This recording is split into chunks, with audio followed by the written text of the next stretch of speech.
کو لائک کر کے آگے شیئر ضرور کر دینا جاتی ہیں، اور جب آپ پیچھے پیچھے جاتی ہیں تو حضرت ابراہیم علیہ السلام سے کہتی ہے کہ آخر مجھ سے کیا غلطی ہوئی ہے، کیا خطا ہوئی ہے، کیا لغزش ہوئی ہے، آپ مجھے چھوڑ جا رہے ہیں، آپ کوئی جواب بھی نہیں دیتے۔ اور اس کے بعد پھر حضرت ابراہیم علیہ السلام کو وہ اتنا کہتی ہے کہ کیا یہ اللہ کا حکم ہے؟ اللہ کے پیغمبر سے کہتی کیا یہ اللہ کا حکم ہے؟ حضرت ابراہیم علیہ السلام کہتے ہیں ہاں یہ اللہ کا حکم ہے۔ اتنا سنتی ہے تو سننے کے بعد کہتی ہے کہ جب یہ میرے اللہ کا حکم ہے تو میرا اللہ میرے لیے کافی ہے اور میرا اللہ مجھے ضائع نہیں فرمائے گا۔ آپ بیٹھ گئیں ٹیلے کے پاس کھجور کی تھیلی لے کر، پانی کا مشکیزہ لے کر، اور کھجوریں کھاتی تھی، پانی پیتی تھی، ننھے سے اسماعیل علیہ السلام کو دودھ بھی پلاتی تھی۔ اور پھر جب حضرت اسماعیل علیہ السلام دودھ پیتے تھے، پرسکون تھے۔ یہاں ایک بات عرض کر دوں کہ اس کو دلیل بنا کر کوئی بھی اپنے بچے کو یا بیوی کو بلا وجہ جو ہے جنگل میں یا بیابان میں نہیں چھوڑ سکتا۔ وجہ یہ ہے کہ وہ اللہ کا حکم تھا، اللہ کے پیغمبر تھے، اللہ نے ان پہ وحی کی تھی، اس لیے انہوں نے ایسا کیا۔ اور جو کام اللہ کرنے کا حکم دیتا ہے تو اللہ تعالیٰ اس کی محافظت بھی فرماتا ہے۔ معاذ اللہ اس کو کوئی دلیل بنا کر کے یہ نہ کرنا شروع کر دیں۔ اور اگر کوئی آج کی تاریخ میں ایسا کرے گا کہ جنگل و بیابان میں بیوی بچے کو چھوڑ دے گا، معاذ اللہ کہ معاذ اللہ میں سنت ابراہیمی پہ عمل کر رہا ہوں، تو اس کے لیے جائز نہیں ہوگا، اس لیے کہ وہاں کے کچھ معاملات مخصوص ہوتے ہیں، انبیاء کرام صاحب وحی ہوتے ہیں اور یہ ان کے اپنے معاملات ہیں۔ تو ہمیں جتنا کرنے کا حکم دیا گیا ہمیں اتنا ہی کرنا چاہیے، اس سے زیادہ ہمیں کرنے کی کوشش نہیں کرنا چاہیے، ورنہ جو وہ انسان حدوں کو توڑے گا تو نقصان اٹھائے گا۔ تو پھر حضرت ابراہیم علیہ السلام جو واپس لوٹ گئے، حضرت ہاجرہ اسماعیل علیہ السلام کو لے کر بیٹھی رہی، پانی ختم ہو گیا، کھجوریں بھی ختم ہو گئی، اور جب کھجور اور پانی ختم ہو گیا تو پھر چونکہ آپ کے سینے میں جو اسماعیل علیہ السلام کے لیے غذا تھی وہ بھی خشک ہو گئی، اور آپ رونے لگے تو پریشان ہوئی، اور حضرت اسماعیل علیہ السلام کو لٹا کر آپ پانی کی تلاش میں صفا مروہ کی طرف دوڑ لگاتی رہی۔ بالآخر دوڑ لگاتے ہوئے آپ کو خیال آتا کہ میرے بچے کو کہیں درندہ نہ اٹھا لے جائیں، تو آپ واپس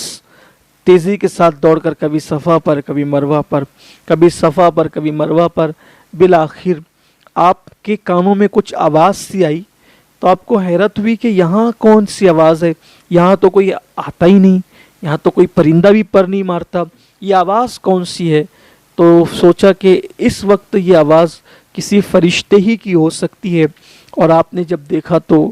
کہ حضرت اسماعیل علیہ السلام کے پاس ایک فرشتہ کھڑا ہے، اور حضرت اسماعیل علیہ السلام کے ایڑیاں رگڑنے کی برکت سے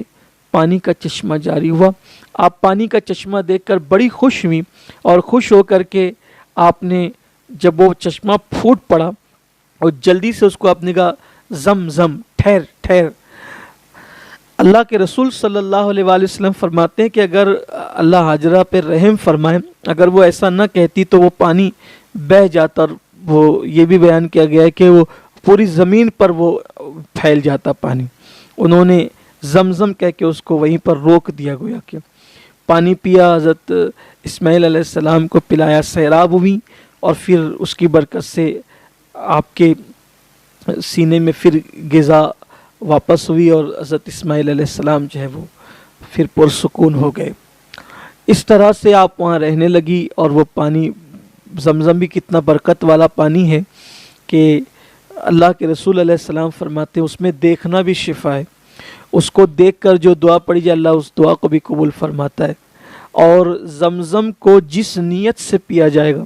اللہ اس نیت کی بھی تکمیل فرماتا ہے۔ اسی لیے امام اہل سنت نے لکھا ہے کہ جب زمزم پیو تو یہ بھی نیت کیا کرو، دعا کیا کرو کہ یہاں سیرابوں نے اللہ قیامت کی پیاس سے ہماری حفاظت فرمائے۔ اور بھی زمزم کے بڑے فوائد ہیں، زمزم بھوک بھی مٹاتا ہے، پیاس بھی مٹاتا ہے، اور جب زمزم پئیں تو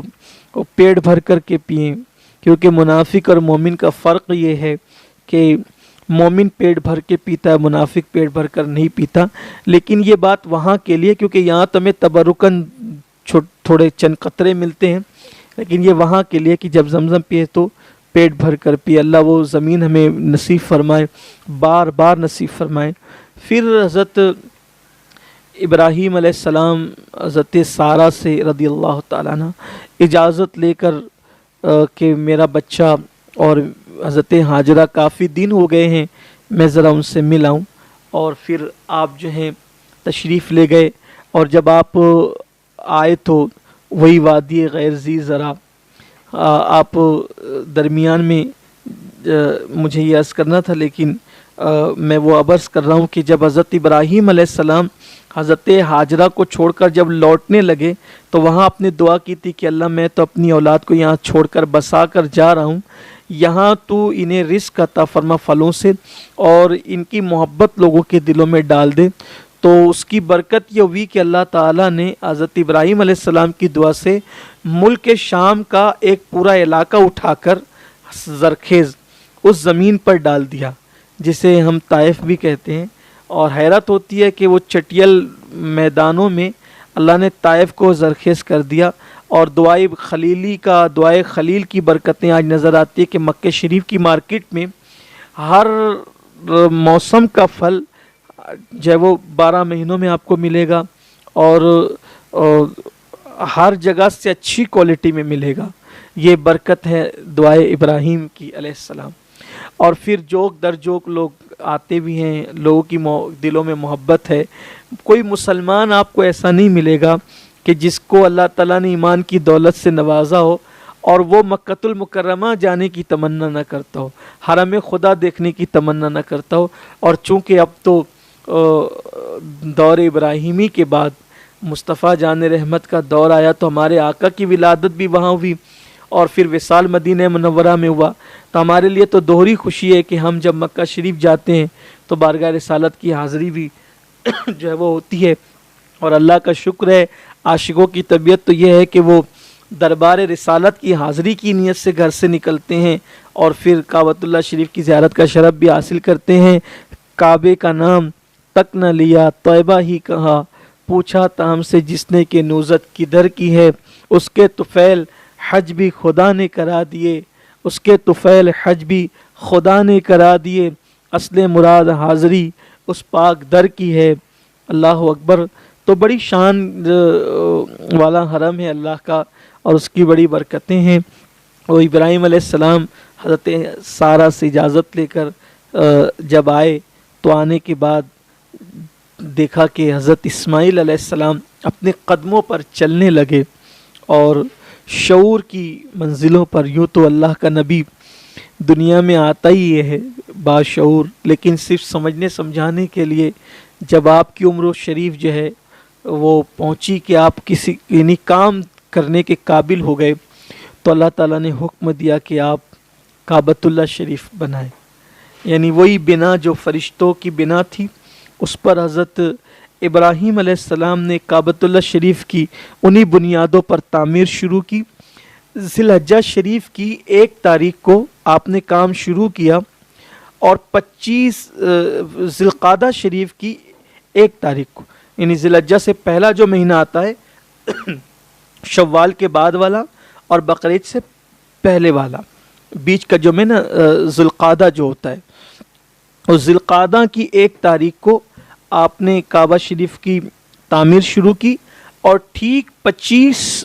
ذی القعدہ کو آپ نے کعبۃ اللہ شریف کو مکمل کر لیا. یعنی تقریباً 25 دن کے اندر اندر حضرت ابراہیم علیہ السلام نے کعبہ مکمل تعمیر کیا.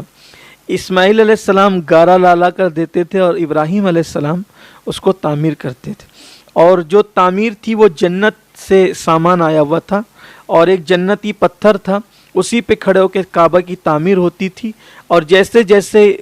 دیوار بڑھتی جاتی تھی وہ جو ہے وہ پتھر بھی اٹھتا چلا جاتا تھا, اوپر اٹھتا چلا جاتا, اور گویا کہ سیڑھیوں کا کام کر رہا تھا, یا یہ کہہ لیں کہ جو ہے وہ پتھر جو ہے وہ لفٹ کا کام کر رہا تھا کہ اوپر ہوتا جاتا تھا اور آپ کعبہ تعمیر کرتے جاتے تھے. جب کعبہ مکمل تعمیر ہو گیا 25 دنوں کے اندر, تو ابراہیم علیہ السلام نے اللہ سے عرض کی کہ مولا یہ تیرے حکم پہ میں نے عمل کیا ہے,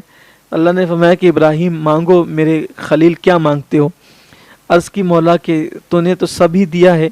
حتیٰ کہ اپنا پکا دوست اور خلیل بھی بنا ہے، بس اب ایک تمنا یہ ہے کہ مجھے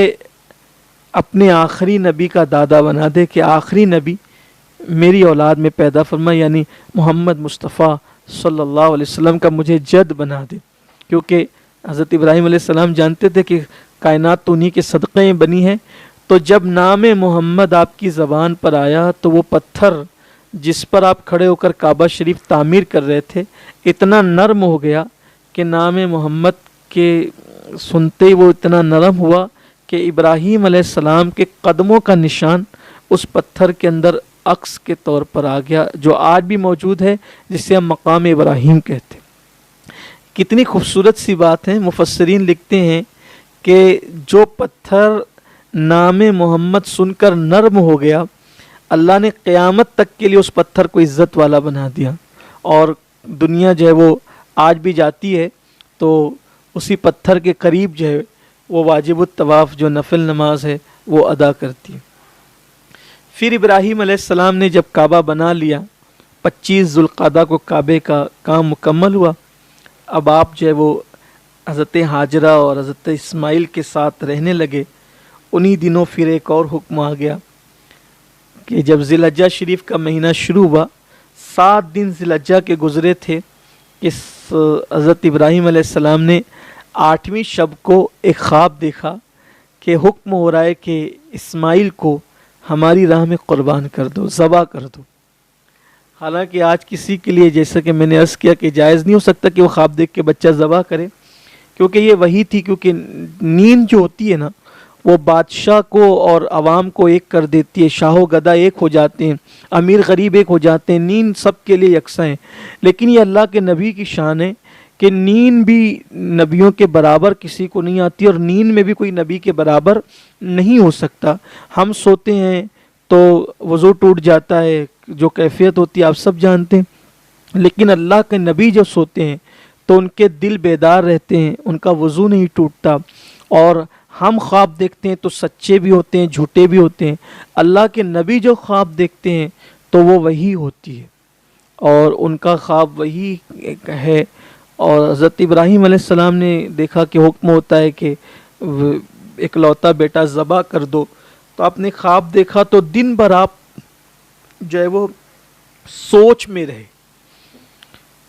آپ سوچ میں رہے کہ کیا کیا جائے۔ اسی لیے 8 ذی الحجہ کو